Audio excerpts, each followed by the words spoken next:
Ladies and gentlemen, boys and girls, it's a wrestling classic. Justin here, back in the Vibe studio, live from the Vibe with my boy Devon Wall. Tons to talk about this week. As you can tell, both of us are rocking Mr. Phil Brooks, CM Punk, because he's back. And we're going to talk about that. I think we should talk about that anyways. That's the coolest thing that's happened this week, if you ask me. I don't even know what to say, man. Like I had a soccer game. Yeah. So I get out of the soccer game and I get all these text messages. One specifically, shout out Danny Desa, first guy to text me. And same. Yeah. Same. And I was just like, yo, when I read it, I was like, okay, he wouldn't just text me if it wasn't true.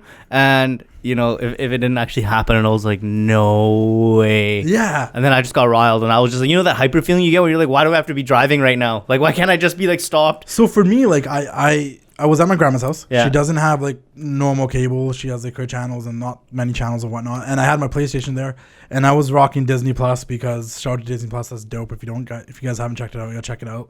But I was rocking Disney Plus, and I don't watch WWE Backstage because we don't get it. It wasn't on our television. Well, I'm going to be watching it now. Yeah, it wasn't on our television. I wasn't watching it live. They need to tell me when he's on there, though, because I'm not going to watch if he's not on there. I'm still going to watch it. I kind of would, though, because Renee's dope. Renee's dope, and so is Booker. And yeah, up there with Sasha with the flyest outfits in wrestling. Yeah. Shout out to Renee Young. She's dope. But yeah, I same thing. I was sitting there at my grandma's house, was not watching, was not even really on social media and stuff. Just, you know, I was in my own head and whatnot. But then Danny messaged me. He's like, yo, CM Punk's back. And then another person messaged me. He's like, CM Punk's back. And I'm like, what do you guys mean CM Punk's back? I'm like, oh, backstage. I'm totally missing. And I jumped on Twitter right away. And man. Found the video. And I'm like, when the music hit and they saved it till the end of the episode, they're so smart. And it just looks like old Phil. And people are going to want to tune in. The whole, you know, the moment you think you know got all the answers, I changed the culture. And I'm like, oh, keeping the culture alive. Paige was like ruining it for me. But she was the only one that was like excited. Oh, my God. She marked out. She was How many times are you going to say, is this a rib? Like, chill. I mean, she said it until he walked out. Yeah, she said it like 4 times. I felt like Renee and Booker knew because Booker reacted like he knew. But it's cool to see him up there with like Adam Cole. Yeah, but Booker's old school, man. He no-sells everything. That's true. He'll sell it on his own podcast. Yeah. Like it was the biggest thing that happened. This is good. But, Shucky ducky. I was extremely happy. Quack, quack. It's great to see Punk back. And I feel like he is going to say, I'll read his tweet. I want to hear what he has to say about the Rusev Lana storyline. I want to hear about that too. And they followed him around. What does he think about the invasion? What does he think about the Undisputed Era? I want to hear all about it. Because he's. Does he also agree that Shorty G is a stupid name? It really is. Does he have an opinion on Baron Corbin? But he said this on the Fox followed him around. I'm going to post this video on the Wrestling Classic as well, probably today or tomorrow. We're recording this on Thursday, so I don't know when you're going to hear this. But I'm going to post it on my page. Will he be surprised that Roman Reigns is not the champion and hasn't been for the last 5 years? They're not making Roman look strong. But wow. But. Oh, that Tyler Black kid's still on top? Yeah. What the heck? When did Bray Wyatt turn into Mike Myers? Rollins sent out a tweet saying, I hope he hasn't watched anything. Fight CM Punk. I know, I saw that. I hope he doesn't watch anything and he's just like starting from scratch, because then you get the true opinion of what's going on. Like, oh, what the hell's going on with this? Yeah, 100%, because I don't think he's watched regularly since he's been gone. Mm-hmm. He's going to be picking up from where we are at now and maybe the last little bit. He's definitely going to call the Viking Raiders the War Machine. Yeah, yeah. Oh, yeah, War Machine. I mean... But he said in that them following around, I'm not going to break the internet. I'm going to break the world. And now the voiceless is back with his voice on Fox. He's back with his voice on Fox. I'm so excited I even find you funny. I know, and that wasn't even a good line. But anyways, your lines suck. They're the best in the world. Like the suck cut BITW. in Wayne's World. But I'm pumped for it. I'm happy for Backstage. You know, a lot of people are dogging them for baby the steps, baby. It's just baby which steps. Doesn't matter. But I'm happy he's on. And like I said, it's baby steps. Because listen, I'm hopeful. I want him to be back in WWE. It must have been a 1 week thing because the ratings shot up and he wasn't even promoted. Yeah. And I mean, they had Fluffy on there and stuff too. Gabriel Iglesias, shout out to him. Yo, Samoa Joe should be on every single minute of WWE programming. If he's injured, let him do stuff like this regularly. Dude, he's so good, man. And how about Joe and Punk next to each other? What Joe's doing is he's just like cementing himself as somebody that doesn't have like a lifelong job, doing something. No, whether it's on screen, behind the scenes. And that's good though. Oh yeah, he's like a guy like The Miz, where you know when he's done. He's one guy. He's like one of the top guys in wrestling that I don't want to have a beer with. No, yeah, I've seen Joe out partying. I saw him at this arcade bar Royal Rumble weekend, jamming out to his own theme music and being completely hammered. And I listened to that song. It was a good time, man. Yeah, there's not a lot of wrestling songs. The Usos were out of it, anyways. When aren't the Usos out of it? They probably had a nice drive. I want to go say what up to them, and they didn't react. I'm like, okay, they probably had a nice drive home that night. Yeah. Shout out to the Usos. DWI. The last thing I want to say about Punk, we had a little bit of an argument about it. I'm like, you're just trying to shit on everybody's I'm parade. not trying to shit on the parade. Yeah. He's flying like you and every other douchebag that works in the media. He's just flying the Fox. We all know that, and if you don't know that, you're stupid. But don't rain on our I'm parade. not ruining it because I'm just as hopeful as everybody else that he will eventually work for the WWE. I do agree with you where people are like, oh, they shouldn't have saved it for the Royal Rumble or something like that. That's just stupid. Just enjoy the moment. That's what I want to argue about. Is that it's not the fact I know he's on Fox. You know what you should say? I know he signed up. Be happy about the moment, and then now think to yourself, so when are we going to see him in the ring? Let's get excited. Yeah, not, oh, it should have been this. No, it should have been. This was perfectly fine. Because that's how I feel. Like, and this is what my argument was, is the fact that he's back, right? He's working with Fox for a WWE show, which obviously WWE has the hand in fully. It's just like every time we've seen the Ultimate Warrior, Goldberg work on the video game, which is separate, but the WWE has the hand in there fully. Those guys all ended up coming back, and there's always going to be that hope that maybe CM Punk will come back to the ring. Maybe he'll get that itch by being on the show, talking about the product and talking about storylines and come back. And I think that's an exciting thing. My complaint was the fact that there were people in my comment section who were like, the WWE dropped the ball on this. They're so stupid. Why would they do it for this show? Because he's not signed to the WWE right now. He's signed to Fox. I'm not saying it's never going to happen, but for those of you that don't know, that's what the situation is. WWE did not drop the ball. They did not make a dumb decision. They did not save it for Survivor Series of the Rumble. Because realistically, we don't know if he's ever going to wrestle again. It's just his intention was never to come back to wrestle. But not to mention, I think him coming back at the Royal Rumble is kind of stupid. Why? Because if he's not going to win, don't put him in it. Well, I think people are assuming that he'd win. It's a little different. AJ Styles had never been in the WWE, and he had a long, good run in that match. Yeah. He didn't need to win that one. He showed up, and it was great. But if you're not gonna put Punk in like the main event of WrestleMania, don't even put him in the Royal Rumble. No, I 100% agree with you. But if he was to, he'd have to win 100% and go to the Animania. But him versus Dr. Aman. No, and that's another thing. That roadblock. That guy's still there, so we'll see how that goes. But you know what I mean? I think this will heal the wound. Maybe they'll eventually have him on there. I'm sure. Like, but you could tell his total attitude has totally changed. Like he's even said in interviews, like I let go of like pretty much all that hate. Yeah. And you know he doesn't. He said it in interviews himself. He doesn't want to wrestle. He wants to do something else. Yeah. But it doesn't mean he won't get that itch, and it won't happen if he's around the environment. I don't think he'll really get the itch, but I think they'll throw enough money at him to get him at least one match. Fair enough. He said he'll never wrestle in Saudi Arabia. He's not doing that, but he'll wrestle again. I don't doubt him. I have hope for that. I'm not trying to dog on anyone that has hope that he's going to return to the ring. I do too. I'm just saying nobody dropped the ball. I understand that Backstage and the main product are so closely associated, but they're still separate. And Punk is back on Backstage, and hopefully this will lead to him even making a surprise appearance on the show on Raw and SmackDown or something, because he can. Anybody who said WWE dropped the ball is an idiot. They're just like, they dropped the ball. Why would just they have relax. The guy hasn't been on any TV associated with WWE wrestling in like 5 years. Like I said, baby just steps. Shut up. Baby steps. Compare it to Goldberg in the video game. Compare it to Warrior in the video game. Compare it to Macho Man doing that stuff for a video game in Mattel before he passed away. I put a post. I'm like, it almost seemed like he was on his way back, but it just wasn't soon enough, because when they start doing these things associated with the WWE, eventually they tend to come back. Not always. They tend to come back. Even Bret, he did the book, he did the DVD, he did the Hall of Fame, and eventually 5 years later he still ended up coming back. And it happens. I'm not ruling it out. I'm just saying I don't think WWE dropped the ball. No, definitely not. Talking about dropping the ball or not, ACH, this whole situation. Yeah. We never got to talk about it. It's been going on for a couple of weeks now. 1 week you weren't here. Last week we ran out of time. We touched on it, I think. But how do you feel about? So basically, one thing. Do you want to break down what happened though, for those that might not know? Okay.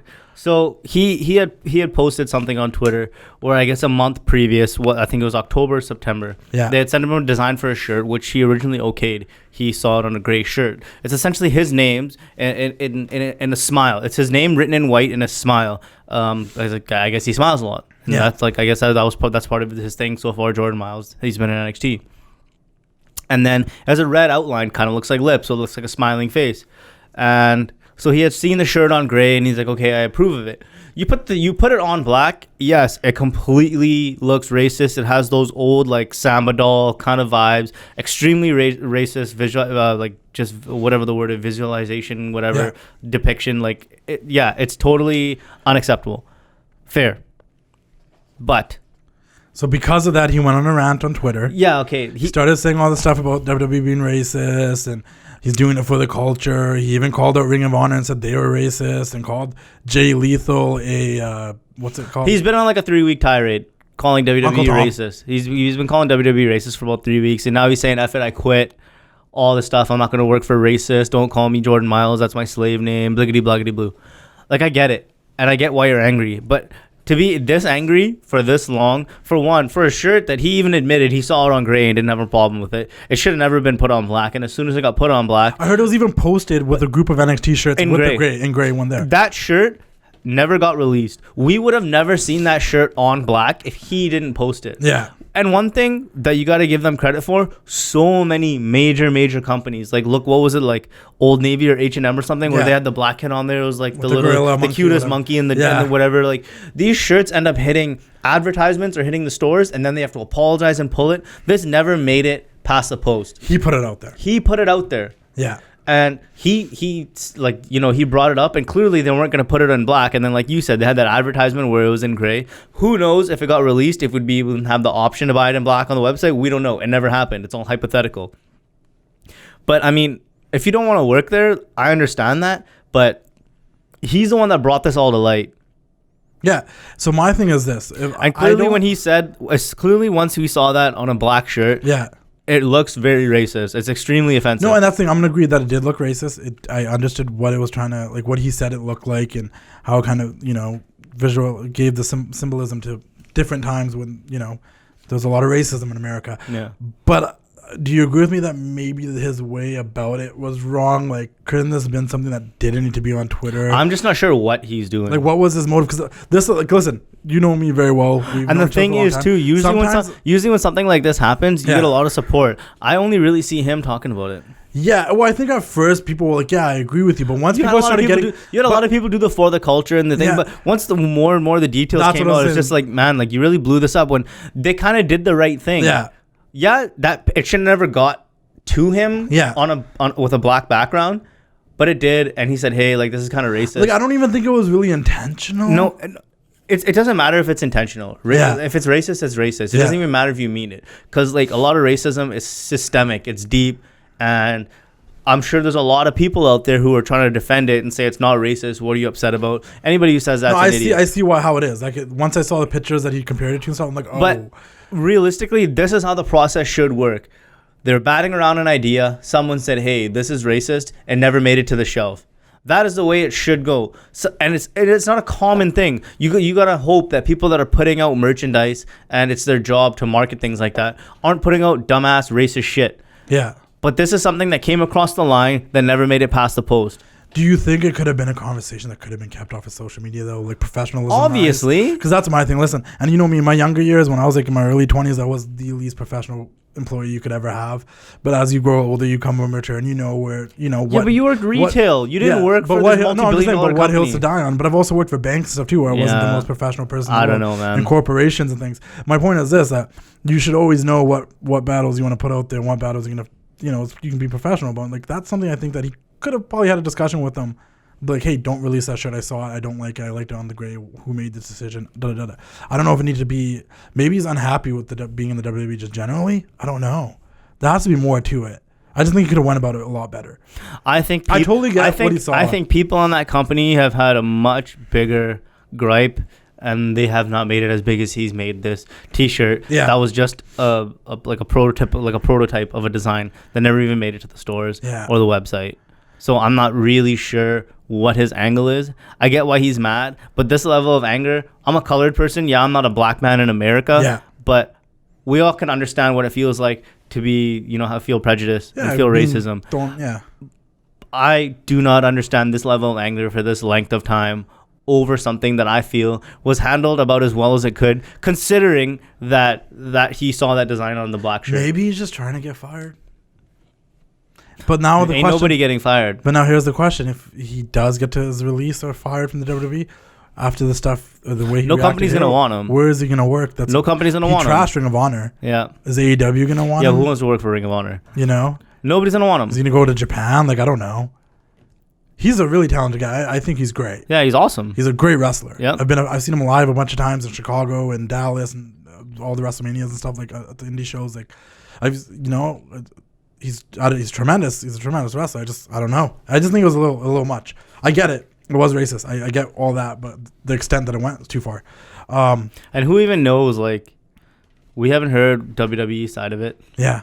Like what the conversations has been going on between them. All we see is his anger outburst. And we'll never know. There's a chance we'll never know because you never know until maybe one day you get an afternoon with ACH and you can listen to him talk about his stories. Like I had an afternoon with Bret Hart and I got to hear some stories this past Saturday here in Vancouver. Bret Hart came back to town and I hit up my friend Dallas, who was Bret's kid, and got myself there, and he let me know. Him and Andrew let me know that was going on, and we went and checked it out. Bret shared some super cool stories. I don't want to say a ton of them here because I think if you guys ever get a chance to go see Bret live, one of his talking specials, go check him out, man. He's very open. He'll answer questions. He talked about, wrestlers being, getting, like a union, getting benefits and stuff like that. He talked about how he feels about Triple H and Shawn Michaels to this day. He talks about breaking in and Jim Neidhart and a whole bunch of stuff. I got to hang out with him for a bit after the show. He was super cool. I had the stupidest conversation with Bret Hart, though. Like, the stupidest. So I got Bret and his wife a mattress from this company out here in Vancouver. And, first things first, I was drenched in chalk line Bret Hart merchandise, jacket, pants, the whole deal.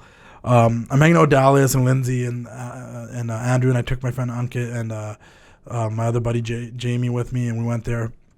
Jamie from Vision Pros. So if any of you guys need glasses, Vision Pros, use my promo code VP Classic, visionpros.com or visionpros.ca. It's in America and Canada. Check them out. But I took Jamie and I took Ankit with me, and I go up to Bret and whatever. He's like, hey, nice to see you, man. Long time no see. Da, da, da. And I was like, hey, how do you like your mattress? I talked to Bret Hart about mattresses for about a good 2 to 3 minutes. And then before I left, I went up to him again to say bye. I said, hey, Bret, I'm just going to head out. It was a pleasure. He said, great seeing you. And then I guess at some point I told him, hey, they sent you your mattress. So sweet. I'm like, yeah, they never sent me mine, but that's all good. I was joking about it. So he's like, hey, man, do you want me to call them about that mattress thing? And I'm like, yeah, I do. And I was like, no, it's okay. Don't worry about it. And then I left. And there was a point in Bret's show where he was talking about meeting Neil Young, or one rock and roll stars. He talked about meeting Bruce Springsteen, Neil Young, and he's like, he related it to being us. He's like, how you fans come up to me and you talk to me sometimes, and you only have this amount of time, so you don't know what to say, and it gets awkward, and you wish he said something else after, and you walk away, and you feel so dumb. He's like, I had that exact same experience with Neil Young. I walked up to him, and we talked about something, and Neil Young looked at me. He's like, that's all you want to talk to me about? And then he's like, I walked away, and he's like, I felt so dumb. So let's go full circle now. I go talk to Bret Hart after his show, and we talked about mattresses. That was like a humble brag. Hey, bro, remember I hooked you up with a mattress? No, what a douche. No, but we're talking about the mattresses. Yeah, it sounds like you brought it up. You made it sound like you brought it up. No, we're talking about the mattresses. And then I was like, I said, how'd you guys like that mattress? I was like, remember when I hooked you up with the mattress? What if he's like, my dog sleeps on it? He's like, Luna Zen one? I'm like, yeah, how'd you guys like that mattress? This and that. And he's like, it was great, this and that. I'm like, yeah, I never said mine. Then we started talking about something else. I forgot what it was. I think it was the all Bret Hart gear head to toe. Yeah. What a mark. I know. He looked at me too. But I was like, what? I always go a regular dress to those things. I'm like, what am I going to, this is, if I was going to wear it, this was it. But you'd go to a wedding reception like that if you could. Probably would. Yeah. Teddy Hart would do the same thing, and so would, but. No. Even sporting events, sometimes I don't even feel like wearing a jersey. I usually would wear something wrestling classic, but I made Ankit wear the whole wrestling classic getup, and then I wore Bret Hart stuff. So I'm like, I'm gonna go see Bret. I want to look like Bret, man. I want to show him. I got these Bret Hart pants and this jacket. You would never even in a million years even try to tell me what to wear. I would give you a jacket to rock. I'm like, do you want to rock this one? I wouldn't have asked one. No, but I would have brought it. And I would have said no. I bought jackets for those guys to rock. I would have been like, no, I'm gonna wear my own fucking clothes. It's a Chalkline jacket. We got a rep. Shout out to Chalkline. But anyways, that's cool. After I left, I talked to Bret about mattresses. That was interesting. Yeah. Not the greatest of conversations, but I'm sure I'll meet Bret again. I've met him a few times already now, and I kind of messed up. I met Bret when I was 6. I've told the story before, so I'm not going to tell again. I cried, didn't get my picture signed. I'm like, I'm so dumb. I should have taken that picture and got it signed, and that would have been full circle. But next time, I'll see Bret again. Saying full circle. Why? I don't know. You said it twice in the last 2 sentences. It's okay. Nah. At least I didn't say inner circle, jerk. No. But, it's very redundant. You're very redundant. But talking about conversations. You should have asked him to say schmalls for you. I should have. Yeah. But anyways, Bret's a man. If he comes to your city, go check him out. Shout out to Bret Hart. Shout out to Dallas. Shout out to Lindsay. Shout out Unless to you're American, you leave our hero alone. I appreciate all of you. And if he comes back to town again, I'm definitely going to go. It was a good time. Afternoon with Bret. Talking about conversations, though. They announced that Undertaker and Stone Cold's getting a new podcast on the network. Broken Skull podcast. The first episode. Broken Skull Stories or something like that. Maybe. I thought it was podcast. Yeah. I don't know. Airing right after Survivor Series. Yeah, it's Broken Skull something. It's separate from his Stone Cold podcast that's already on the network. It's like a new show. And his first one's going to be with The Undertaker, out of character. Mark Callis. And it's kind of cool because we've seen Undertaker do out of character interviews in the past couple of years, whether it was with that Graham Norton guy, the preacher. Yeah, he did one on Off the Record. He did one with Off the Record. Michael Landsberg. Yeah, back in the day, but just in the last couple of years, he's done a couple. But he hasn't got pulled from StarCast. He didn't do it there. Yeah. But he's this is the first one he's doing for like the WWE Network and then it's with Stone Cold, and then you think that means he's done? No. I just think because you want to see Bray Wyatt be the new face of fear. I do want to see that, but I just think they're doing a lot of the stuff in the network where guys are just who they are on TV and who they are on the network are completely different. Yeah, but that's like where you're just finished talking about how that's not really something Taker does. I know. I'm saying that. So I'm just saying he's gonna do it now. I don't think he's done. I just think he's gonna do it now. Like I think this is it. We're gonna have Taker finally on. He's probably been wanting to do it. They probably didn't let him. No, 100%. And I think he was like and what else was he did that Triple H DVD too? He was like talking pretty normal. Yeah. And and I'm happy that's with Austin rather than like Jericho or Jim. I don't know. I just think Austin and him would have Austin's in it. You named 2 AEW guys. Why would you go on their show? I know. I'm just thinking of other people that have podcasts. So Corey Graves.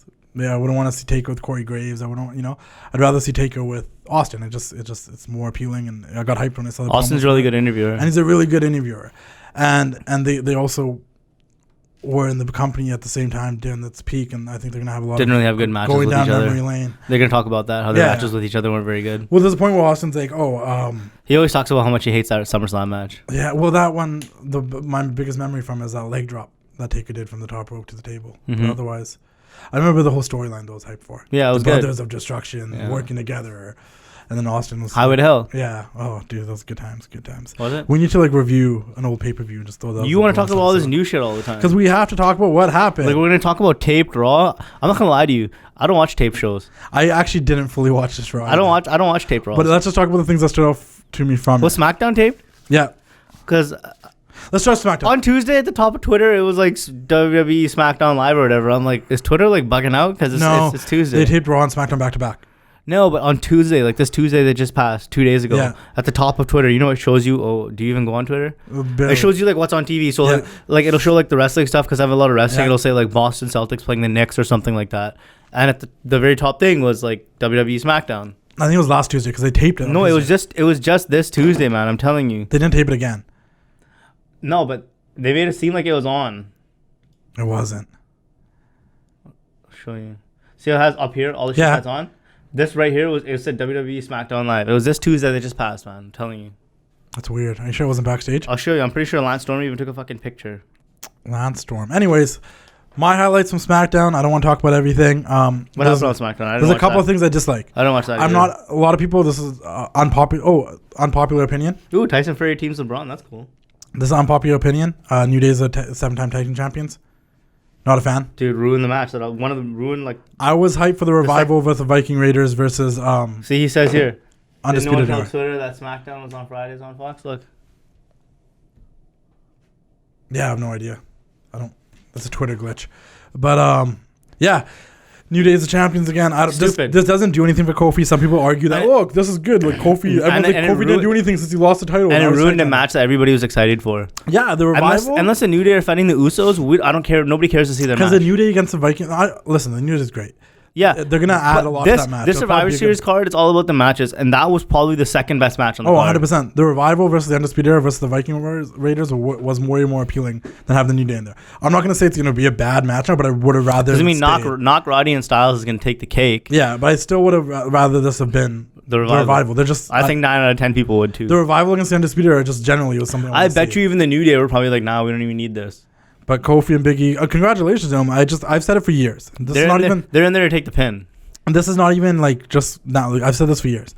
I don't dislike the New Day. I think they're a great act. They're dope. They're hilarious. They're in there to eat the pin from Undisputed Era. But I don't care. Guarantee you. I just don't care for them to be the tag team champions.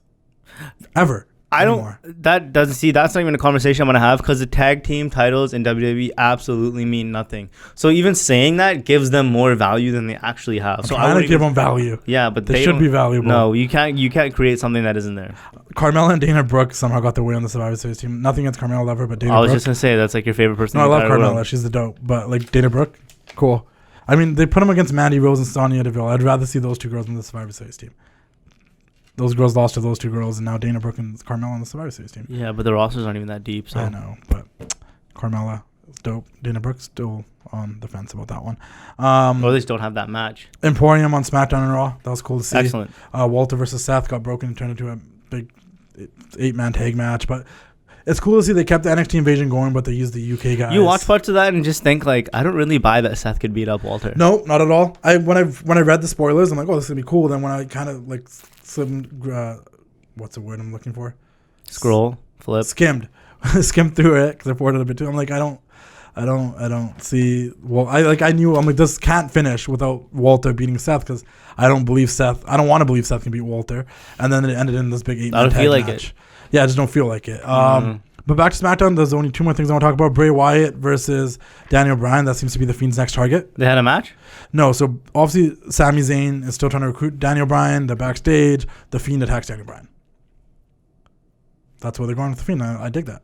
Bryan is in this point of his career, he can work with anybody. He's that Randy Orton point of his career, work with anybody, losses don't hurt him, has good matches with everyone. The only difference between him and Randy Orton is that Bryan's like always motivated. And I think it'll be good to see the Fiend versus Bryan. I'll see how they go with it. I could see D-Bry winning that. I just don't know. I don't know. I feel like they wanted to get the belt off Seth, and then they needed to make up for screwing up that Hell in a Cell, and now I think they're going to find a way to get the belt off Bray. They have to get it off him eventually. Can't unless he holds it to Mania, which I'm down with too. And I'm down with Bryan being the next opponent. They have great chemistry. I just don't know how the whole Sami Zayn trying to recruit Bryan still plays into this. If it does, I'm looking forward to see how that goes. But that's the other thing that happened on SmackDown that's noteworthy. Last but not least, we can talk about Shayna attacking Bayley again. There's another NXT thing that happened. Shayna attacked Bayley after Sasha fought somebody. Bayley's little thing that she did on Shayna and NXT was pretty dope. It was a new little face move. planted her in the... Yeah. I dig it. But Sasha's new music, that's the last thing I want to talk about. Yeah. Sasha Banks' new music. Basically, it is her theme from WrestleMania 32 where Snoop came in, did the rap first, and then went into her music. I dig it. I saw a little of the behind... She pretty much had like the best theme in WWE, and then like, why change it? I get that, but... Because she's a heel now? That's not... kind of. I was going to say, but I would like it's the thing, man. Like, if they turn babyface in, let them go back to the old theme. But I dig it. It's good for nice little change. The thing is, I think when in wrestling did changing a music like why like people always keep the same music when they hear their babyface? I know. I just think that it's good to have something different, fresh. She's changing a bunch of stuff. Let's change.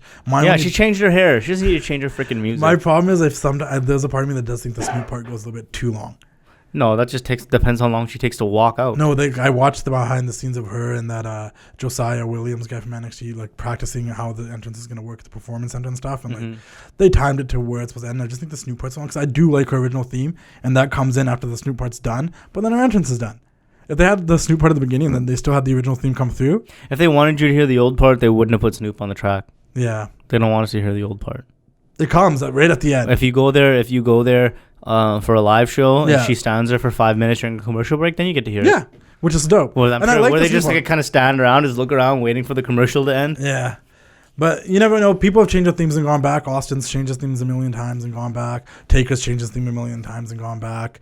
That one Austin theme that had lyrics was dope. Yeah, the one doing the original Invasion and stuff. Yeah, that song was dope. I mean, everyone goes back to I wasn't feeling the white knee brace, but I was feeling the song. I liked it when you had like the red knee braces though. Yeah, the snakeskin one with the red outside. Yeah, that was dope too. But everyone that changes music usually goes wasted away again in Margaritaville.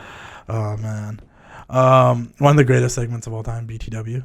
Fucking him and The Rock. Did you just say BTW? Yeah, I did, man. I'm a millennial. You're almost 30, dude. Don't be saying that kind of shit. What do you mean, bro? BRB. BTW? Yeah, that's what I said. Oh my god, I want to smash your face into this desk right now. We ain't John Moxley and Kenny Omega. You're gonna start saying lit now, aren't you? You know what was lit? Not Raw. I'll pop up powerbomb you right through this table. I do say lit sometimes, actually. Oh my god, that's slap you. I'm sorry that you're not a millennial, you old man. Oh my god, people that say lit need to slap. Oh, okay. Bayley attacks Becky. Walter versus Rollins. KO's a good guy teaming with the Rollins and the Street Profits to fight Emporium. Don't know where that's going. KO's got to turn on somebody soon because I'm over this already. No, he could be number 1, 2 good guy. First of all, putting him with Seth Rollins isn't going to help him. Seth brings everyone down that's around him. I love Seth, but he's so bad. He's just not cool. It's just like, and you don't buy that anyone would be his friend because he's just such a schmarmy dork. Needs to be a heel.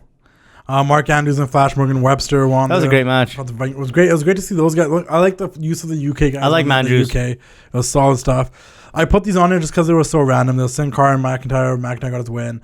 as Andrade and Cedric and Andrade. Why do people keep quitting publicly? Sin Cara. And I for sure think, or I hope they're obviously asking for their release first and posting it after, because most of the time they're even saying I have asked for my release or whatever. I don't think a lot of these guys are quitting publicly. So a lot of people like stop quitting publicly. That's not what I mean, but. Talk to them. Work it out over the next few weeks. Try to work your release out. You know, like social media has made it really easy for people just to quit. Del Rio did that. Worked it out. Then he wasn't allowed on TV for X amount of time. Got out. Blah blah blah.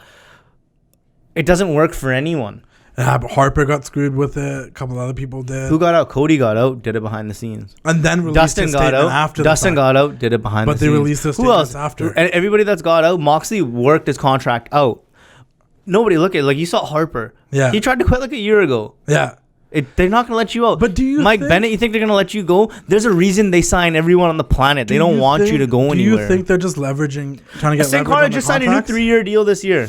Where are you going? Do you think they're trying to ask for more money or trying to be like, look, I'm trying to quit? No. I 100% think it's all creative. It's all creative. What do you mean? Like, we're supposed to be sympathetic? Would you care about running the Wrestling Classic page if somebody was telling you what to post, how to post it, and what to caption? No. No, you wouldn't. Would you care if you were making a lot of money after a while? Yeah. No, I don't think you would. Oh, no, if they were doing that, but I was making a lot of money? Would you want to keep doing it? Would you be like, fuck it, I want to go to a different page now? No. If I was making a lot of money, then... I don't know, man. I'd rock and roll. I don't think so. Yeah, I'm not, you know me well enough to know I'm not very good authority. This is why that's why you're such a shitty employee. I'm a great employee. Hire me, guys. All of you. AEW, WWE. Give me a job. Well, you actually would like that. Yeah. I'm just saying for your retail jobs and shit like that. Working at banks and whatnot. Yeah. You keep throwing in banks in there, like people are gonna think higher of you because you worked at a bank. No, I'm just saying. Every dickhead in Surrey works as a bank, okay? Whoa. Every one of us. Just called all of you out, you dickheads. We all work at banks and we're all real estate agents. That's what we all do. All right. Maybe sell some mortgages. I don't know. Yeah. Anyways. SaveWithConrad.com. Randy Orton and Ricochet, that'll be dope when it eventually happens. They had a match with the OC. I just don't like the fact that the OC looked so strong last week. Losing Humberto, Ricochet, and Randy Orton. You change Humberto with Garza, you got a star. Yeah. No, I don't know. Garza's the shit. He is pretty dope. He has a better look and stuff too. He doesn't look like, you know. Humberto's chubby. No, Humberto just looks like a baby. Yeah. He's a little bachata. Yeah. But I think Ricochet and Randy Orton, we saw them have a match once. It was really good. I'm down to see these guys go at it. I thought, I'm like, why is Randy Orton teaming with these guys? When I read the spoilers, but when I watched it, Ricochet's just been low-key getting a push since he debuted. Oh, 100%. Someone is very. I'm not saying he's not, but someone likes him a lot backstage, and I understand why, because he's dope. But I don't know if they like him backstage because he hasn't really got to be himself yet at all. Does anyone get to be themselves in the main roster? Kevin Owens a lot. That's like one example. Yeah, but you asked the question, so if Seth Rollins is being himself, then we need help. But like. I know what you're saying, and you're right, but it's not like nobody gets to. Yeah, no, you're fair. That's true. It's not like nobody. Yeah, but I'm just saying, like, I listened to Finn Balor on After the Bell. Did you listen to it yet? Came out Tuesday, Wednesday. I listened to the first 15, 20 minutes of the very first episode, and I'll never listen to it again. I really enjoyed it. It's not what everyone expected it to be. I think they got the expectations really high. And no, I had very low expectations of it. He's like, Corey Graves is not an idiot. He's a good employee. He's really good at his job. He's a great commentator. I did not expect it to be some kind of shoot podcast. He does. If you're saying it's good, I'll listen to it on the way to work tomorrow. He does. You know what it was? They had Seth Rollins. There was a Seth Rollins part I listened to where I was like, oh. He does. So that was the second episode then, I think. He does complain about things that we complain about. He does shoot in his own opinions. Then I'll listen to it. Without fully towing the company. What was the first episode then? Because he doesn't tow the No, because I did listen to more than, because I listened to his explanation of the Saudi thing, which I kind of with him. Like, if you don't know, you don't know. Like, what did he complain? He did complain about something. Like, he complained about a couple things. And when he was talking to Roman, he talked about how, like, you know, the travel and stuff too. But talking to Finn, the reason I want to bring out Finn and how people can't be themselves. Finn, when he said he took some time off, he's like, what he found out when he took some time off is he realized that, you know, before he came, and I'm not quoting him because it's not exactly how he said it. Go check out After the Bell, Corey Graves podcast, produced by Emilio Sparks. Shout out to Wrestle Rap, Emilio Sparks, my boy. But check it out. And so basically, Balor's like, there came a point where, like, you know, he's been in this business for 16 years before he came to the WWE, and he's like, I would do all these different things and has great matches, and I was super creative with my designs and looks. And he's like, eventually, I just when the Machine took it over, they were kind of telling me what to do in this. And he's like, not to their fault. He's like, I would just be that guy that do what I was told. He's like, I never complained, never had a problem with it. I just did what I told. He's like, I think during that period of time, I lost my creativity. And he's like, when I left, I realized that, and that's why, like, going back to NXT, he's like, I feel rejuvenated, because like, now, when I was there, I just felt like I was doing what I was told. And he's like, I'm not blaming him. He's like, I just kept doing what I was told. I never I never stepped down and said, I don't want to do this. This doesn't sound good to me. Like, I was just being a good company guy, doing what I was told. And like, it's like I was learning everything new. It's like, I was only, like, realistically, I was only on the main roster for a year. He's like, I came up there. Imagine how much money he makes. You know, and that too. If he didn't get this chance at the NXT, don't you think he'd be trying to get out too? No, for sure. Yeah. But then I'm like that, and then I think that's the thing when I think that's why I react to the Ricochet thing so fast, because I'm like, I think at some point when you get up there, you're just like doing and it just becomes routine, and it's just like they tell you what to say, they tell you what you're gonna wear, and you just do it, and then I think when you do get that opportunity to get time off. It's just even so different than what Ricochet was even in NXT. Yeah. Not even on the indies. So I think when you get that time off, and that's what Corey Graves was complaining about. He was talking about how the Viking Raiders could be so much better, but they're not. He's like, they're not bad, they're great. He's like, they're just not being utilized from what he remembers them as, seeing them in other companies stuff before. And he's like, even in NXT, he's like, they shouldn't be beating up. He's like, go watch them on NXT if you haven't. Like, they should be beating up the New Day. They should be beating up the Revival. He's like, why are they beating up these polo guys? They should be beating up the entire OC. Yeah. They should be beating up, and maybe eventually they come back. They should be beating up Roman Reigns and Seth Rollins. 100%. These guys could be a top draw, and if they're not, they could be top middle. Your second, third main event, good middle of the card, whatever it is. It doesn't matter. People can lose, and it doesn't hurt them. It doesn't ruin their careers. Yeah. But they should be beating top guys. Not jobbers. They should be beating up Randy Orton and Ricochet. Yeah. They should be beating up Baron Corbin and whoever else, Bobby Lashley. Yeah, and that's exactly what they shouldn't be like. But that not obviously that match with Andrews and whoever else, Flash, whatever, was good. That was good. But every other week when they're fighting the polo guys and the guys in the baseball outfits, like they should. You could see with the Road Warriors in the 80s, Midnight Express, Rock and Roll Express. You can see Tully and Arn. This can be a main event, and they could be seen as a main event. But like these guys, like they all just get treated like, oh, they're just some team in the mid card, and everybody gets treated like that. Yeah, and that's kind of what he was shooting on. So like, check it out again after the bell. Like he gives his honest opinions about certain things. And that was one of them where I was like, oh, that's something we can agree with too. But I think for some reason, something about it turned me off in the first episode. I'm telling you, I think, and it also doesn't help that I listen to like a lot of podcasts. I just also know because there was points in the first episode too. Like I was expecting, he's like, I'm gonna say all these things that we're not saying, and it just I think that's what turned me off to it, and it just didn't happen. Because I was just like, well, I never really like. You didn't even need to say that because I wasn't even expecting some like, oh no, is he allowed to say that stuff? I was expecting because he's a good talker, he's good at his job, and he's clearly very smart. So I just was expecting something decent, entertaining to listen to. I don't need him to be totally real with me and shoot from the hip type of bullshit. And the one thing I will say I enjoy about is the fact that they actually have full access to the WWE roster to get those guys on guests, which many other podcasts. Yeah, but that's not the same. We want the people who are going to ask the hard questions that aren't associated with WWE to get access. That's fair. And that's what's the problem, though. Some of his conversations with people are like so.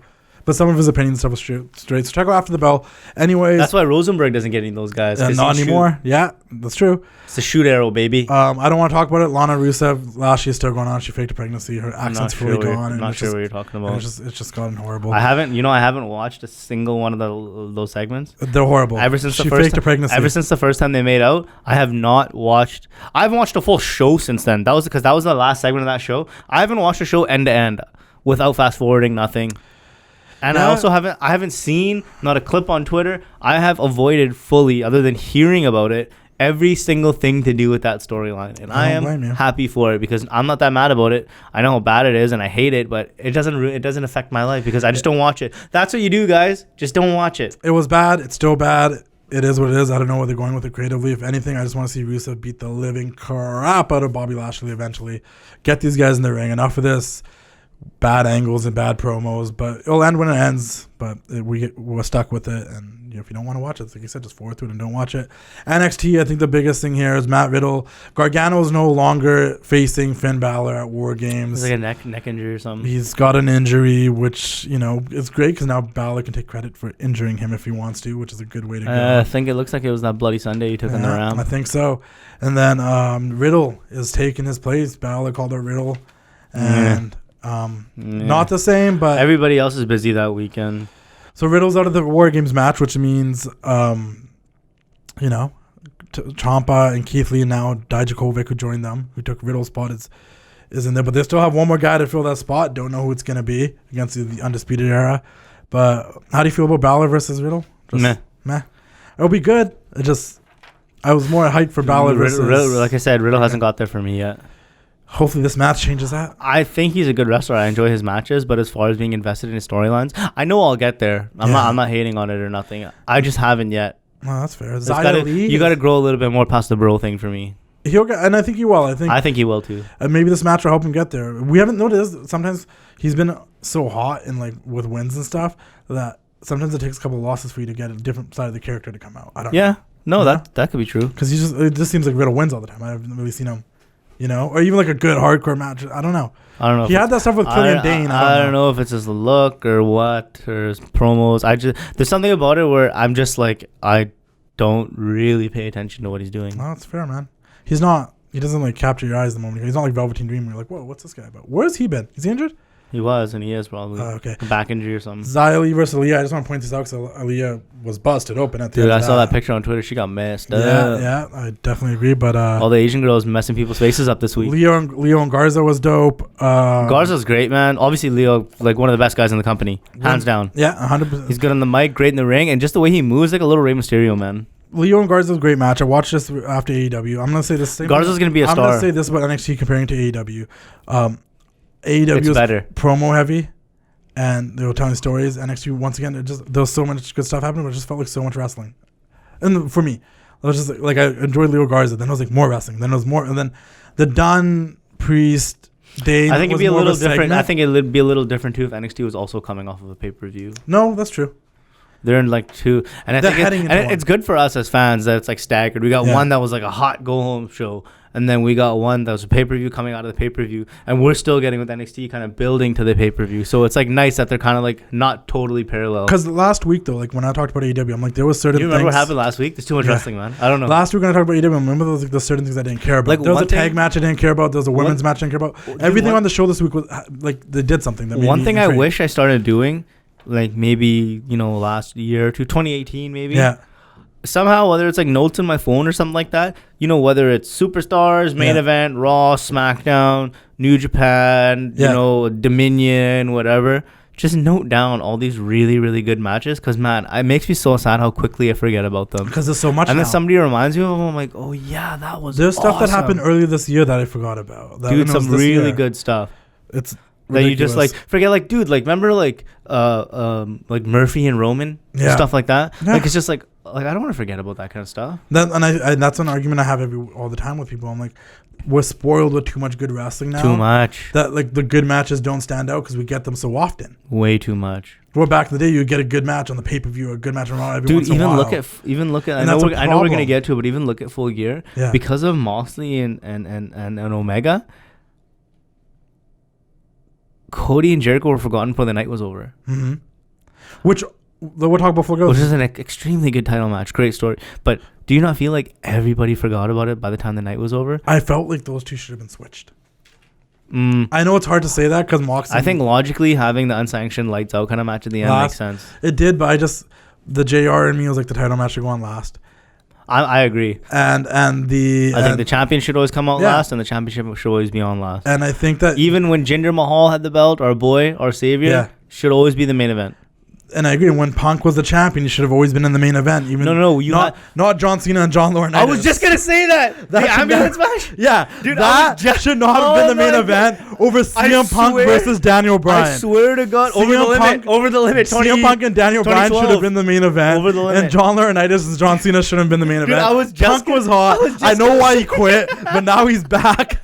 I was just gonna say Laurinaitis and Cena or Kane and Cena. Why were those guys main eventing over the champion? Punk wasn't even the main event of WrestleMania when he was the champion facing Chris Jericho. It was The Rock and Cena. And then then they wrestled again the next year. And then he got a main event when he fought The Rock at the Rumble. Jeez. But anyways, CM Punk. I'm a fan. I'm happy you're back. Night of Champions where he's in the Yankee stripes. Yeah. In Boston. The only time he main evented when he was against Cena. Yeah. If Cena was in the picture, so was Punk. If Cena Big Show versus Punk, then so was Punk. But the guy should be in the main event when the champion should be in the main event. And I just think we wouldn't be having this discussion if it did go Moxie Omega versus and then Jericho thing because then we'd be like whatever. But since it was the other way around, it's like that did get forgotten because Moxley and Omega was so good and long. It was long. When did Omega start to suck? When he decided to wrestle in America. Oh my god, dude! He's just like, there's so many people on that card that are like more interesting than him. Yeah, the ladder match in NXT, I just want to say, was great. I'm not a big Mia Yim fan, but she won me over. Oh yeah, a little bit. She's slowly been doing it. Now I'm in. Yeah, but Io, oh man, I love heel. No, Io's killing it. And she has been killing it. And she's beautiful on top of it. Yim, I've said it for weeks. If you've listened to the show, I've never been a Yim fan. I don't get it. And that's her character's been building up. We're starting to learn about her more. And now we're seeing she's tough as nails. She took which we already knew. Nasty bump at the end. Yeah. Dakota did not turn. Kaylee Ray, the women's champion from UK, she showed up and she's part of the team now. Yeah. Which is surprising. But does Dakota replace Mia? Is they going to do some Mia Can't Wrestling? Or is just Dakota out of this and Mia's just in there and this is it? I don't know. Maybe Dakota will just be hovering around. And then Bayley attacks Shayna, and we're supposed to believe that Bayley was attacking women all night. Bayley in street clothes. And this is the end of our WWE talk, but the last thing I was going to say is Sasha's music. I dig it, but Bayley still doesn't do it for me. I think she's a good wrestler, and I've been liking the heel stuff so far. You tripped me out last week when I said that I think she's a great wrestler. And you're like, do you think she's just a great wrestler? Because the one match you like of hers was against Sasha Banks. I was like, because I like Sasha Banks a lot. Maybe you're right about that, because I don't know if I think she's a great wrestler either. Who? I think Bayley. I don't know how she's I feel good. about her. She doesn't have bad matches. Yeah, like, because that's always my thing. She is a good wrestler. She but hits I just don't hard. like her. She hits hard. She tells good stories. She's got good body language. I mean, I didn't like that other character. And I thought she was super annoying. Yeah, but at least she has a character now. That's true. But bell to bell, like I think she's always been good. She's good. That's like the only times I've been able to actually watch Charlotte when she wrestles Bayley. I know, and that's the thing. I've always said Bayley's a good wrestler. Her character didn't do it for me, and I just maybe eventually, like even now, like this week, maybe because I didn't watch Raw properly and didn't watch SmackDown. Oh, I did watch SmackDown. I didn't watch Raw properly. Did she do anything on Raw? But yeah, she attacked Becky on Raw. Maybe I didn't watch it. I saw the NXT attack. She felt like an afterthought when it came to Shayna and Becky, but maybe this is her way to get herself in there. I don't know. AEW Full Gear, let's talk about it. Underwhelming to an extent. Pac and Hangman was good, but didn't really do it for me. Spears and Janela was decent. Pac. If you want your name to be Pac, add a K. It's Pac, dude. Yeah. I'm not calling you I'm Pac. never calling him Pac. When your name is PAC, you are Pac. He's Pac. You want to be Pac? Add a K. That's you true. bastard. Yeah, what a bastard thing to do to try to make us call him Pac when he's Pac. Yeah, Spears and Janela was okay. Spears finally got a win. It was okay. Janela's garbage, man. SCU versus Lucha Brothers versus Private Party was a really good match. Yeah. Was that one of the last 3 matches? Because if I watch a show, match. I don't remember the order. That match, Jericho and Cody, and the main event were the 3 matches to me that really saved this show. I'm not saying the Young Bucks versus Proud and Powerful or Ortiz and Santana was bad. It was good. It was a great match to open the show. It did its job. Yeah. But I mean, there was a whole bunch of things that happened after it that got me out of the show. Have the Bucks and Omega checked out? What's going on here? The Bucks are killing it. They're just not putting themselves in a higher role, which is they're killing it. I don't actually think they actually should. I think. And listen to Rosenberg and Stack Greg because they brought up a really funny point. What I've been talking about for years? No, that the Bucks can give one. They can put one person over every month, and they're joking around about they did their one job, and they're like, no, it's November now. One job of the month. They did Private Party last month. Yeah. Oh, so now they did Ortiz and Santana this month. And I'm like, that's pretty funny. Next time, don't use Private Party and PP with the same letters. That's confusing. Oh, my bad. I would make these notes at work, but and then the Rock and Roll Express getting involved. It was good stuff. Yeah. It was entertaining. Yeah. But yeah, the final 2 matches that really did it for me. Proud and Powerful, such a stupid tag name. I agree. That's the first time I didn't call them LAX. But how did you feel about MJF's turn that was coming? Not really a turn, just showing his true colors. It's good stuff. Do you think it was too soon? Do you think it was too late? No, I think it was great. I think it was the time. They didn't need to drag it out. They didn't have to. No, they didn't need to. And it gave because they got weekly television to think of. And we debated about how they were going to finish the Cody Jericho match. How they going to? I thought Cody was going to win, and they'll have a big rematch, championship match on Dynamite. I was right. Things, but you were right. Mm-hmm. Jericho won, and I didn't know how. I didn't see how it was going to come. And when I saw MJF in the corner with the white towel, I'm like, Owen Hart. He's throwing in the towel. Owen Hart. And then there's that whole argument: if this happened in the WWE, people would complain. If they finished it with someone throwing in the towel. WWE, but the thing is, you tell a good story like that, you can buy it. They've been building up MJF and Cody for a long time. They've been building up Cody and Jericho for a long time. Yeah. And we know how this friendship is, but we also know MJF's an asshole. WWE wouldn't be able to, I'm sure they can, but they haven't and probably wouldn't be able to tell the story. That dynamic. They wouldn't be able to build up and tell the story and then execute it in a way where we don't shit on it. And AEW did. So I want to argue against that because I saw people say, like, well, this happened. I'm like, this is the difference between AEW and WWE. Mostly the main WWE would have had it for a 2-3 week build, and they would have thrown in the towel on a match we were really excited about, right? It was about to get going, and that would have been it. But this is the difference between WWE and AEW. Besides maybe The Fiend, character-wise, in the current, like the last 3 months, they really haven't developed any major characters in WWE. Yeah, everybody in AEW's brand new. They've had to focus on developing a lot of characters, and that's why, because now WWE obviously has a lot of characters already set up. When this happens in AEW, we buy it because we believe in the characters. When something like this happens in WWE, we might not buy it because what's going on. Like, they tried killing the one character they had, The Fiend, with Seth Rollins, and we don't even know what Seth Rollins is. Also, we don't know what Seth Rollins' character is. It's also a good story, you know. Yeah. And the guy throwing water on him was a cool visual, even if it was a plant or not. I know that was a debate that was going on online. Was that a plant? They weren't there after. Who cares? It looked cool. It looked cool. Yeah. That's all that really matters. It worked. It added to the whole moment. Little details. And then Jericho, then Moxley Omega. The only thing, my only thing of it was really long. So long. Was it good? Yeah. It was okay. Was it long? People are saying it's too violent. Like, no, not at all. No, the way they got cut, where they got cut, was violent. It's not. It wasn't that violent, man. But it wasn't. No, it wasn't. Not at all. I mean, it wasn't too violent. Like, just get over it. But and all the same people are like, oh, we're on the Let me throw a comparison at you. I wanted a conspiracy. No, comparison. Damn it. Is Moxley to AEW sort of kind of what Foley was to the WWE for so many years? When a guy that you don't this company's been around for 4 weeks. I know, I'm just saying, though, like, when you think someone's not like a tough guy, and you don't think Omega's a tough guy, you think he was a wrestler who wrestles. But then, same thing with Edge. When Edge wasn't a tough guy, when he fought Mick Foley in that hardcore match, you like, oh, Edge can be the tough guy. Same thing with Orton, same thing with Triple H at Royal Rumble 2000. You put him against a hardcore wrestler, and you're thinking this wrestler can't beat up the hardcore guy. He's not gonna, what the hell? Like HBK and mind games. Yeah, and then they show you that side of them. Like, I think what they were trying to do is show us that side of Moxley that's like, oh, this guy is not just a good wrestler, he can also take a beating. You mean Omega? Yeah. Sorry, Omega. He can take a beating and dish it out. And yeah, he didn't win, but now it's like, we should have a little bit of respect for him. And they showed him. I don't think so. They showed. I didn't get that. But do you think that's what they were trying to do? Maybe it didn't come off that way? Because no. they showed Omega. I think Omega's in control of the story that I don't think anybody gets anymore. That's fair. But that's just my thing. And the women's match on the show did not care about it at all. Sorry, Riho. Sorry, Sakura. I don't know, man. Like, I need to care. It wasn't a bad match. I just don't care. I don't care about either one of them. You've never liked Japanese women? No, I just don't like. I like women's wrestling, clearly, if I talk about you don't like Japanese women. No, I like Kairi Sane. You never said a good thing about Asuka. Yeah, screw Asuka. I like Kairi Sane. I said I like Io Shirai. You like Kairi Sane because she does a flying elbow. I like Io Shirai. I don't know if you do. I do. She was dope. This match was dope. I think you're just saying because it's the thing to say. No, I do like Io. You know, Mia Yim's half Asian too. You didn't like her. I didn't like her till this, and I said I liked her after this ladder match. I'm like, she's growing on me. Yeah. And Kairi grew on me too. I didn't like Kairi at first either. There is an East Asian bias here. There isn't. Yes. But Riho and Emi Sakura just ain't doing it for me. You're racist. No, I'm not. Don't ever ask me to eat sushi with you again. What are you talking about? You're not allowed. This is all false claims, guys. I had pho for dinner. I had it a couple of days ago. That's Vietnamese. It's not even the same. You're so ignorant. What the hell is happening? Anyways, talk about Dynamite, okay? This is the last thing we're going to talk about. I'm going to wrap this up. My purple crush is on. Those things I want to talk about. Moxley, Nakazawa. I loved Renee's live tweeting during his match. Oh, yeah. I hate this. I don't like this. Renee Young's dope, dude. She's probably one of the coolest people. It was legitimately cool. That was I liked it as well. Her tweeting during it. She's like, what the F?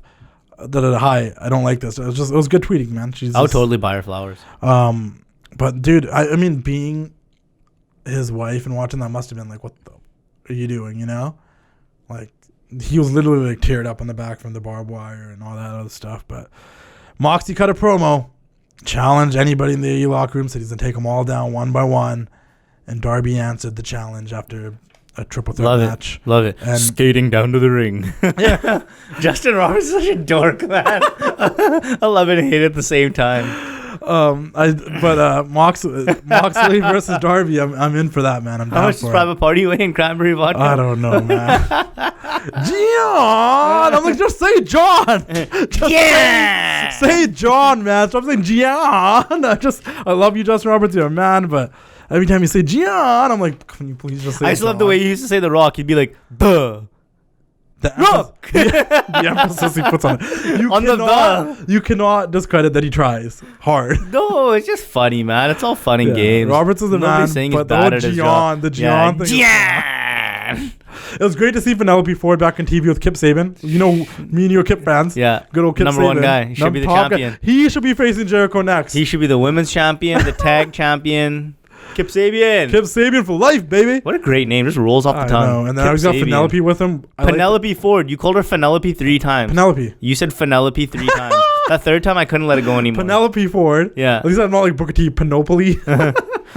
When Jericho's on his podcast, he's like, I used Penelope. No, when Jericho's like, when I was a kid, I used to think it was Penelope.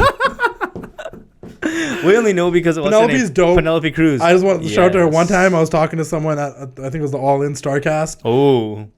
And she, wow. You're just sad because you weren't there, bro. But she gave me a... Where? A Starcast. A Chicago one? You know the one where I wanted to go, and you said no, and then you went and got tickets last minute? Yeah, that thing. I was in California. Yeah. You're such a dick. I told you the second they announced it, I was like, yo, we're going to Chicago next year. And I was the number one hater of the Young Bucks and all these guys. And as soon as they said, oh, it's coming, All In or whatever, I'm like, dude, we're going to Chicago next year. It's going to be a time in history. This is going to be epic. No. Next thing you know, you're like, yeah, I'm going to Chicago. Like, nah. Thank you, AJ. Shout out to Lady Kane, AJ. Go play in traffic, dude. For inviting me to All In and having get hit by a bus on the way out of here. I got to see Scott Hall and Penelope. I was like, yo, man, this guy's like one of us. And I got to talk and stuff. And I was like, you know what, Penelope? Thank you for letting Scott Hall know I'm like one of you guys. Can't even say her name properly. Penelope Ford. No. She's gorgeous. You're a shitty friend. That's what you are. A shitty friend. She's with Kip Sabian. I lost my notes. Let's see what else we have on here. Anyways, I'm glad that they're together. I think Penelope and Kip make a cooler looking group than her and Joey. No offense to Joey, but I don't know what Joey's doing. Who's Joey? Janela. They were together before. Nobody cares about Joey Janela, man. I care about Joey Janela. Stay on dark. That's so mean. He sucks. Him and Spears are having an epic feud right now, okay? Janela actually sucks. This is a hot take over here. Looks bad. Wrestles bad. You Jim Cornette Jr.? Talks bad. Like, just go. Talking about not talking bad.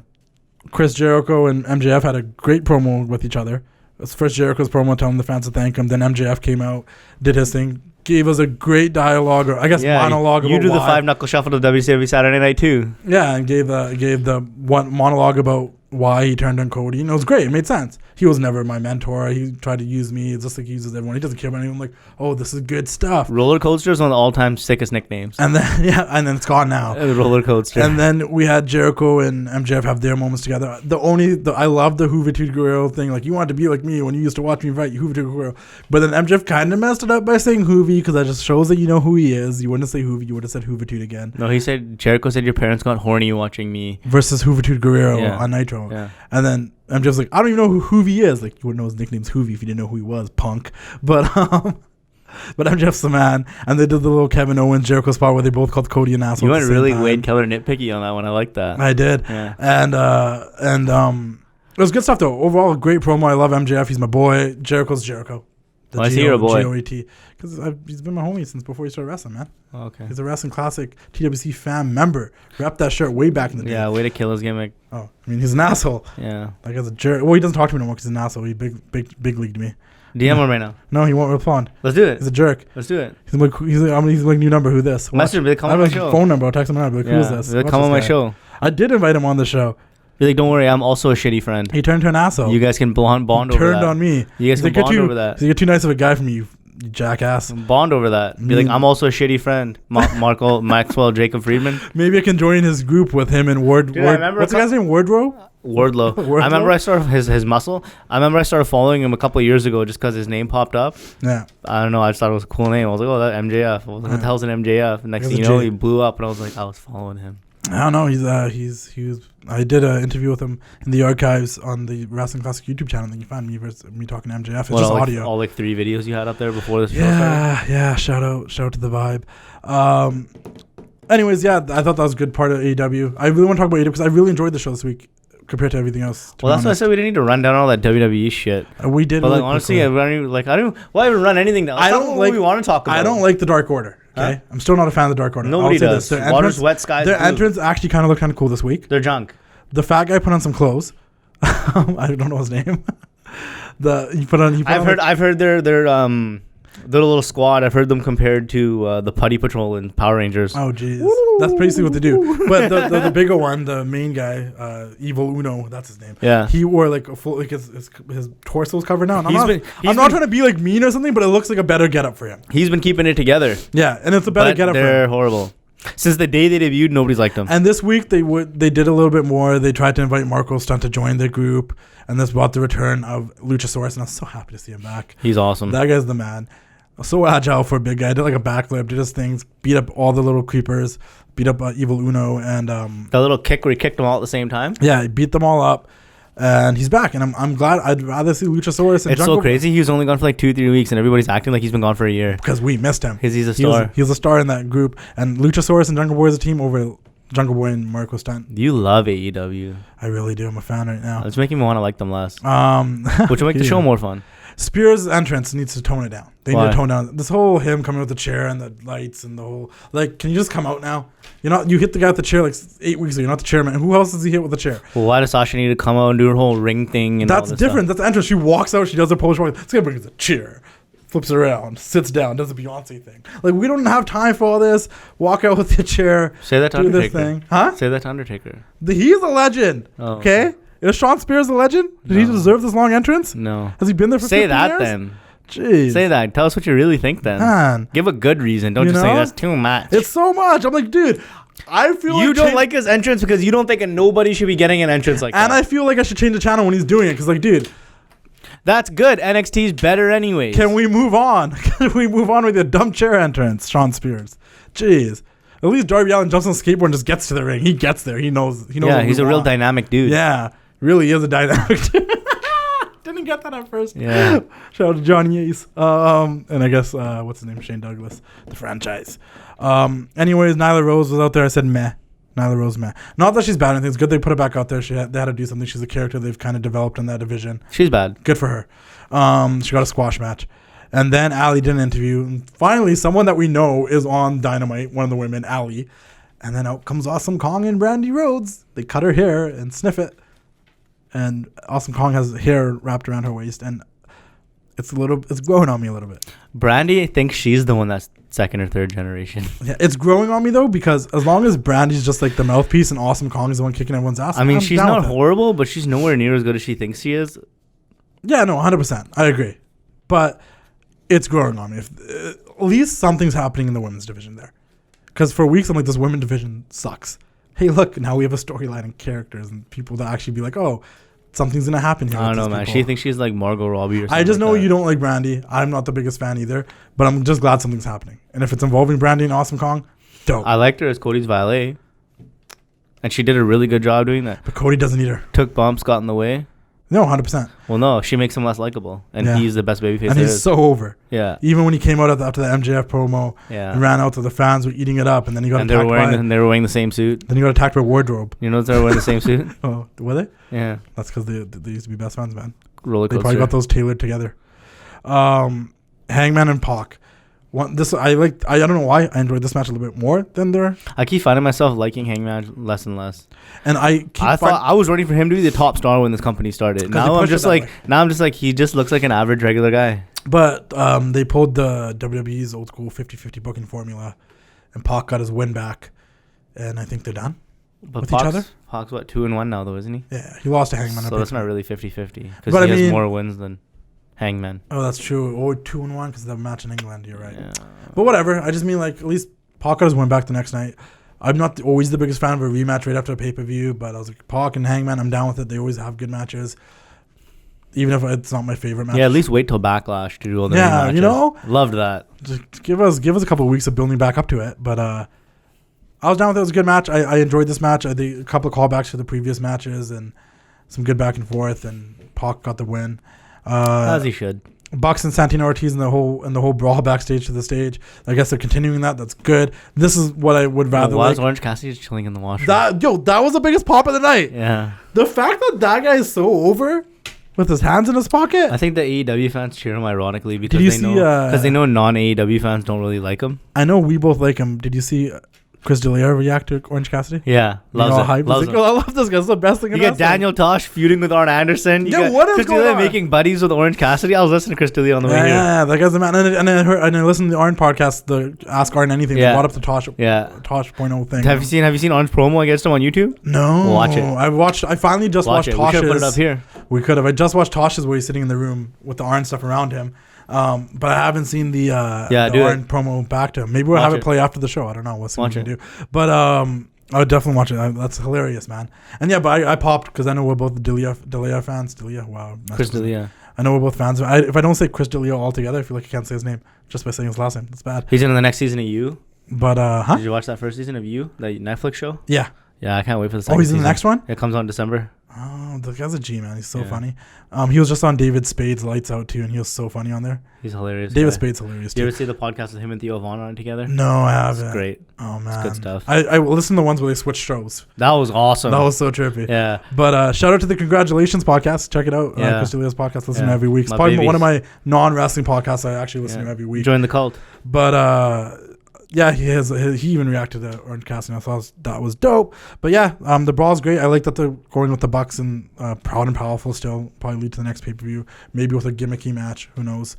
And then the main event was good. SCU over as hell. Great to see Daniels back in the mix. Scorpio Sky, man. They're building Scorpio Sky. Like they have been. Like he's the next first show. Like he's the next guy, and eventually he's the Kofi of their New Day.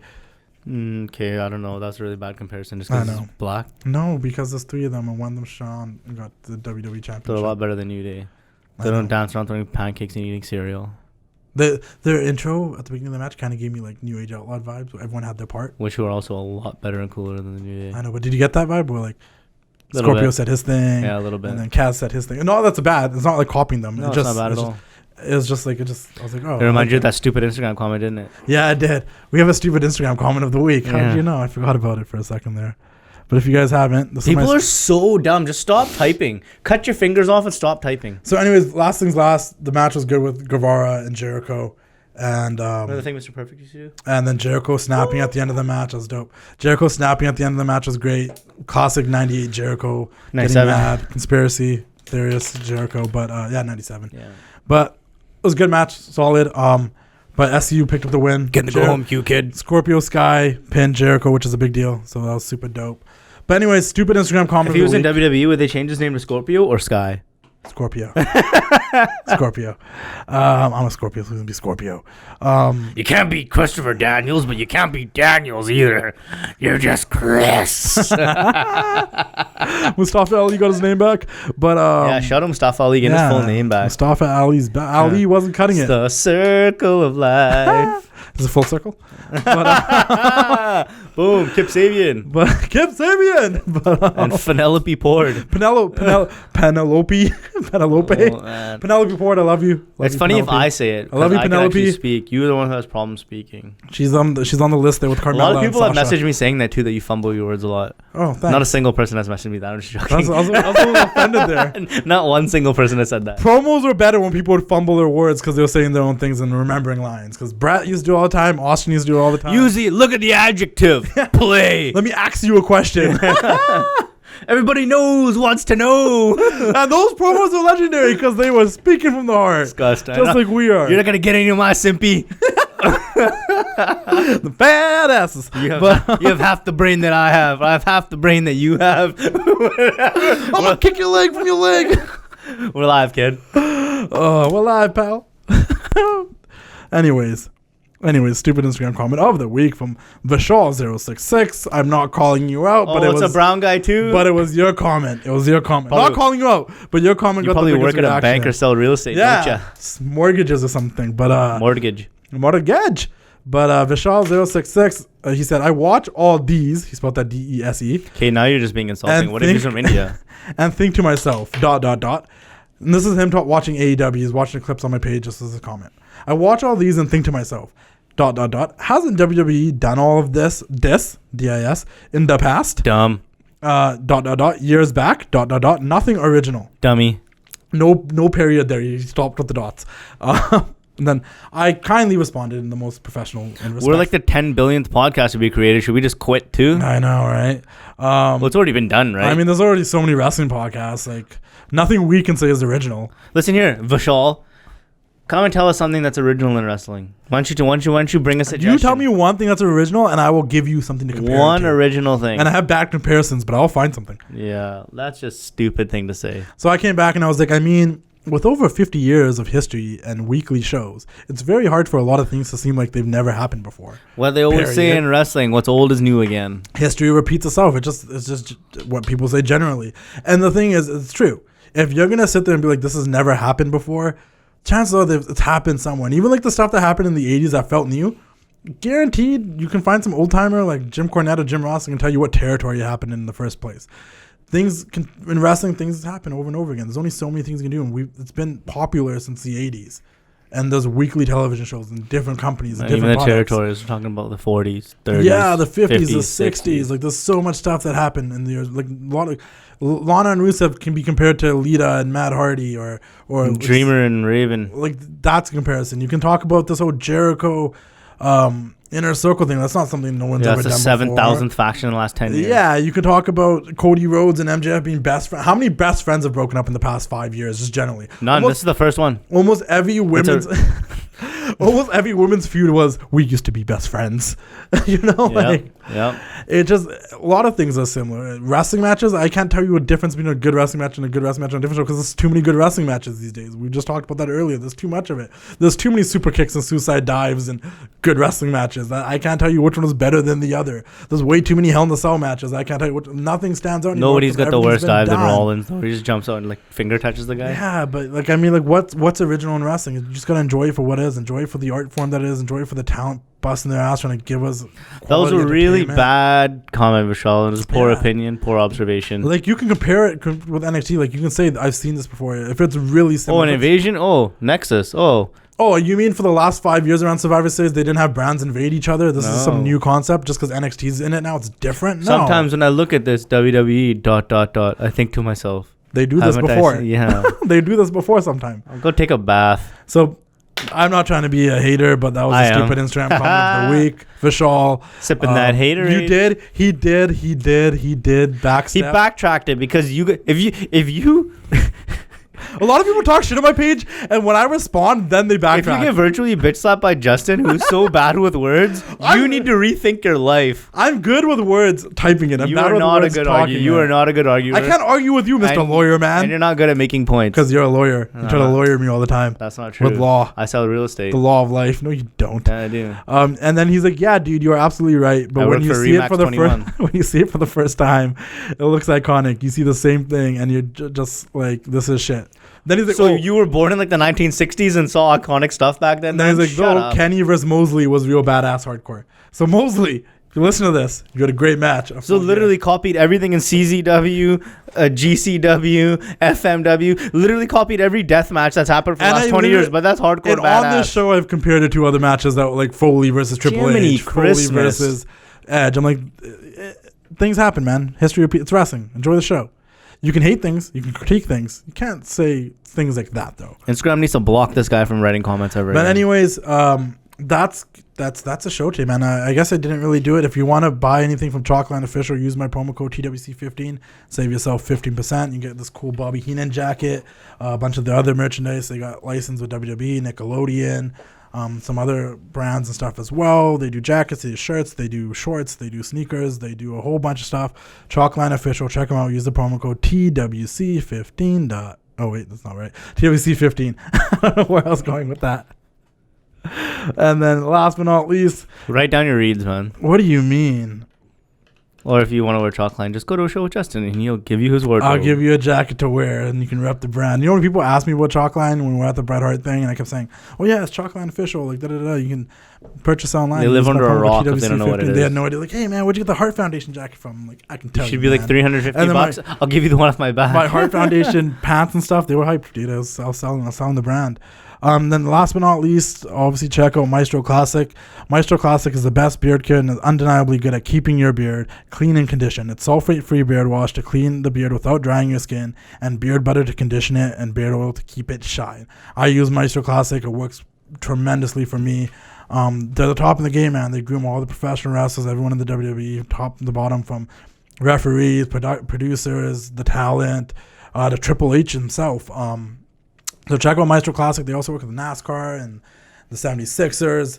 Best beard game products on the market, man. You can get them at Target, or you can get them online, and you shop at their online store where they also sell merchandise, and use the promo code TWC Maestro. Devin uses it. His beard's looking nice and clean, and mine's a little scruffy now just because I haven't really got it trimmed. Yeah, I need to trim badly. The white's coming back, but I use Maestro. My beard at least isn't naughty. It feels great. Never. So check out Maestro Classic. Use their products. I'm not just endorsing it for any other reason than I use it myself, and I actually really think it's really, really good, and it's made my beard a lot more fresh and clean and all that good stuff. Other than that, we'll see you all next week back here live in the Vibe. Subscribe to the Wrestling Classic YouTube channel. Subscribe to us on Spotify and iTunes and Google Play. Appreciate all you guys that have. I've seen the numbers go up. I appreciate all you guys sending me messages with feedback and all that other great stuff, and telling me you guys enjoy the show. And keep supporting, man. And really, we enjoy doing this, man. And if any of you guys want to sponsor us, hit us up as well. See you all next week. Ooh, yeah, dig it. Can you hear me now?